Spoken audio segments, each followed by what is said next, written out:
আসসালামু আলাইকুম, কেমন আছেন সবাই? সুন্দর সানি একটা দিনে সবাইকে স্বাগত জানাচ্ছি রোড টু ডয়েচল্যান্ড চ্যানেলের পক্ষ থেকে। আজকে যেহেতু একটা সুন্দর সানি ডে, তাই ভাবলাম যে আপনাদের সাথে কিছু তথ্য শেয়ার করি আমাদের জীবনে সূর্যের আলো কতটুকু ইম্পর্টেন্ট সেই বিষয়ে। আমরা যারা বিদেশে থাকি তারা দেশের খাবারের পরেই যে জিনিসটা পার্সোনালি মিস করি সেটা আমার মনে হয় ওয়েদার এবং অবশ্যই সানলাইট। জার্মানিতে আমরা সানলাইট আসলে অন এভারেজে 4 থেকে 5 মাস এনজয় করি। গুগলের তথ্য অনুসারে লাস্ট 1 ডিকেটে জার্মানির average yearly sunlight absorption days were around 146 এরকম টাইপের কিছু, সো রাফলি 5 মান্থস। এর বিপরীতে যদি আপনি বাংলাদেশের কথা চিন্তা করেন তাহলে বাংলাদেশে অন এভারেজে সানি ডেজ থাকে 205 থেকে 10 দিন। আমার তথ্য না, গুগলের তথ্য এবং ওয়েবসাইট থেকে নেওয়া। সো দেখতে পারতেছেন প্রায় 2 থেকে আড়াই মাসের ডিফারেন্স। এটা কিন্তু কম না।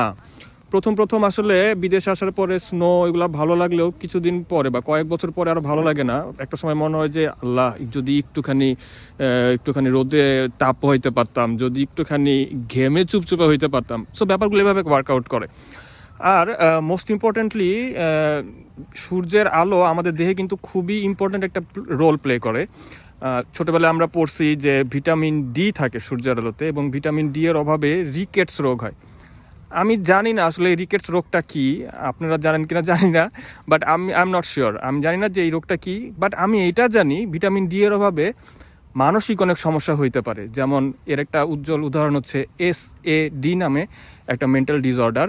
এসএডিটা কি? এসএডি হচ্ছে seasonal effective disorder. That means আপনার সিজনের সাথে সাথে মুড সুইং হইতে পারে, দীর্ঘদিন সূর্যের আলো না দেখার কারণে অবসাদগ্রস্ততা ভর করতে পারে, আপনার মোটিভেশন না লাগতে পারে কাজে, ইত্যাদি ইত্যাদি। দ্যাট মিনস আপনাকে অবশ্যই ভিটামিন ডি এর মাত্রা শরীরে ঠিক আছে কিনা অলওয়েজ চেকের উপর রাখতে হবে, যেটা এখানকার ডক্টররা অলওয়েজ সাজেস্ট করে।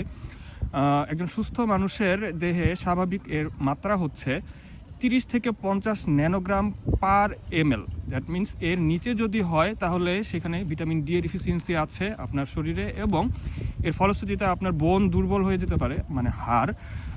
আপনার আরও অনেক অনেক শারীরিক সমস্যা সৃষ্টি হতে পারে, যেটা আপনি একটু গুগল করলেই চেক করতে পারেন। সাম অ্যান্ড সাবস্টেন্স হচ্ছে অবশ্যই আপনাকে সুস্থ থাকতে হলে যখনই যেখানেই সুযোগ পান না কেন সূর্যের আলো দেখলেই একটু হাঁটতে হবে, কষ্ট করে বের হইতে হবে বাসা থেকে, এবং সূর্যের আলো যতক্ষণ পর্যন্ত পসিবল আপনার এনজয় করতে হবে। এটা হইতে পারে আপনি একটু জগিংয়ে বের হইলেন কিংবা সাইকেল নিয়ে বের হইলেন, হোয়াট এভার, বাট মেইন কথা হচ্ছে সূর্যের আলো দেখলেই বাসায় আর থাকা যাবে না, আপনার একটু হলেও বের হইতে হবে।